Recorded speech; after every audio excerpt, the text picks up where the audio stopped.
kingdom, unlike any other, where the trees whispered songs and the rivers carried laughter, there reigned a queen both admired and adored. Her name was Queen Daphne, and she was a Dalmatian of extraordinary beauty and wisdom. Her fur was a field of crisp snow, dotted with inkblot spots that danced across her coat like constellations in a night sky. But her beauty was only a shadow of her spirit. She was known throughout the land of Pawsylvania, a magical realm where animals lived in grand cities and forest villages, as a ruler of fairness, compassion, and great imagination. The foxes said she ruled with a heart as steady as an oak. The squirrels claimed her smile made flowers bloom early. Even the grumpiest hedgehogs bowed to her with genuine affection. Her home, Spot Haven Palace, was a magnificent structure of polished white marble with silver-tipped spires that sparkled under the sun. The gardens overflowed with bluebells and honeysuckle, and the air was always filled with birdsong and the scent of lavender. Inside the palace were grand libraries, music rooms, and fireplaces carved with ancient legends. At the very center of the palace was the Hall of Reflections, where the queen often gazed at the portraits of her ancestors and herself. Every spring, a magnificent event was held, the Spotted Ball, a celebration of renewal and joy. Nobles and villagers, river folk and tree dwellers alike would attend, dressed in silks and leaves, feathers and flowers. And at the heart of it all was Queen Daphne, graceful, spotted, radiant. But this year, something was different.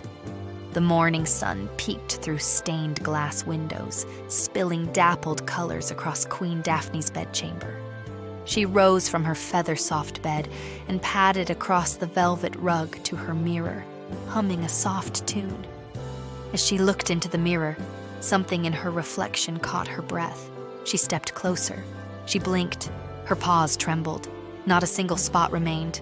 Gone. All of them, as if erased from existence. Her white coat was still pristine, but it no longer shimmered with her iconic spots. She was blank, like parchment before the pen.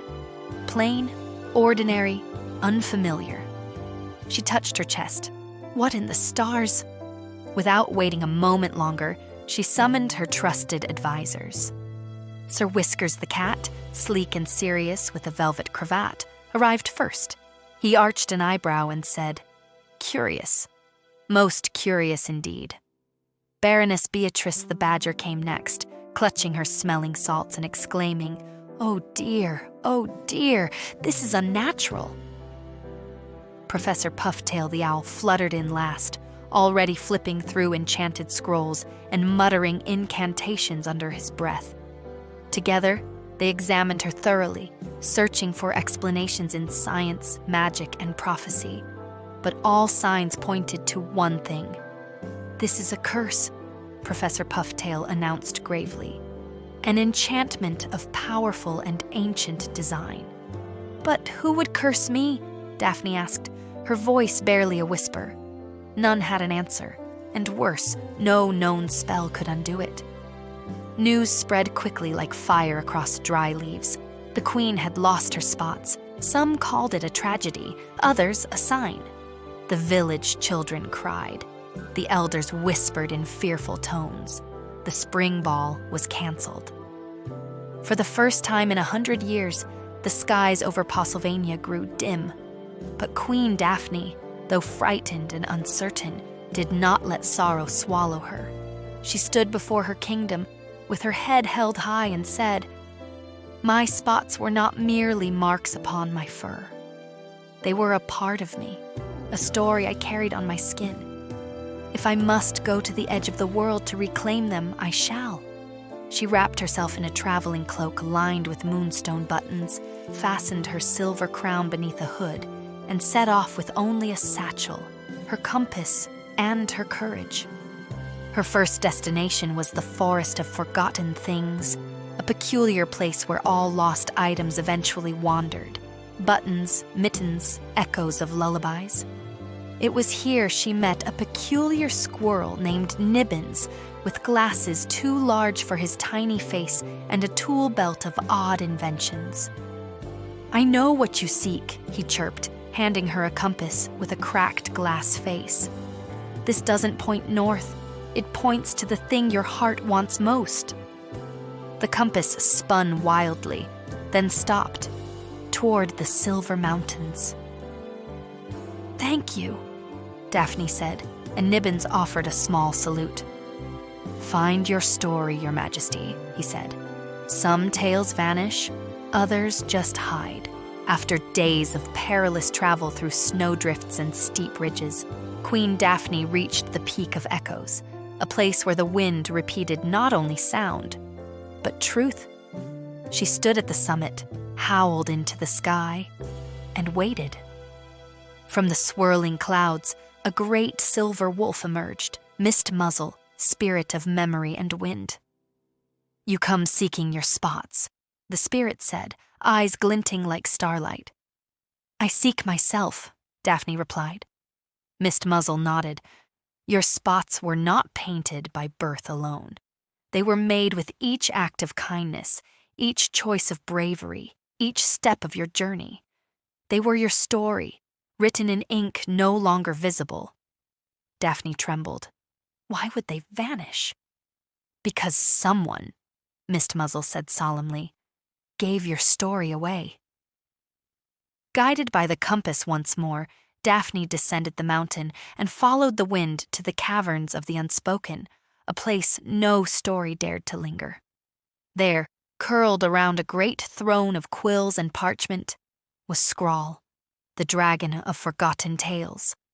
His wings were parchment, his scales smudged with ink, and his voice rustled like turning pages.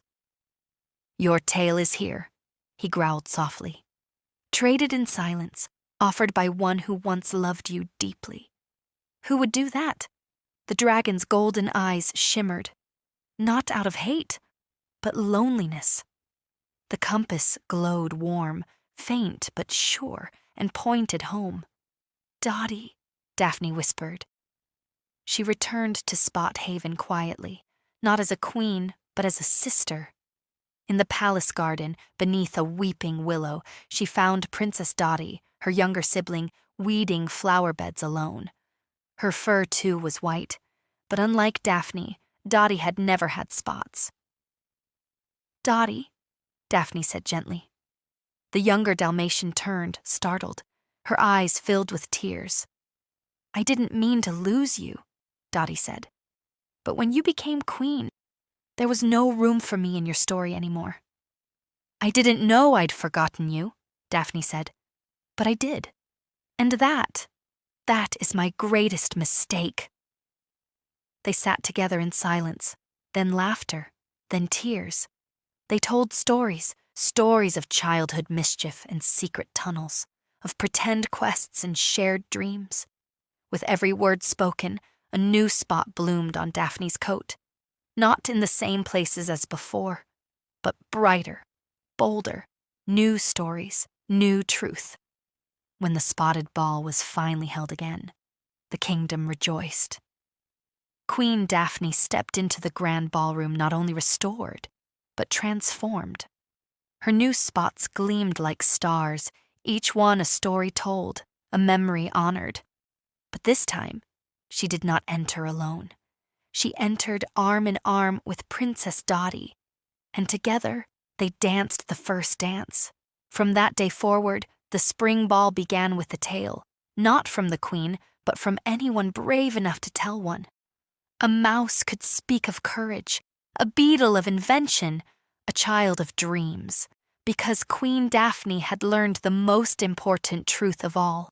Stories are not just told, they are shared, and the spots she wore would never vanish again, for they were not merely marks, but memories made visible.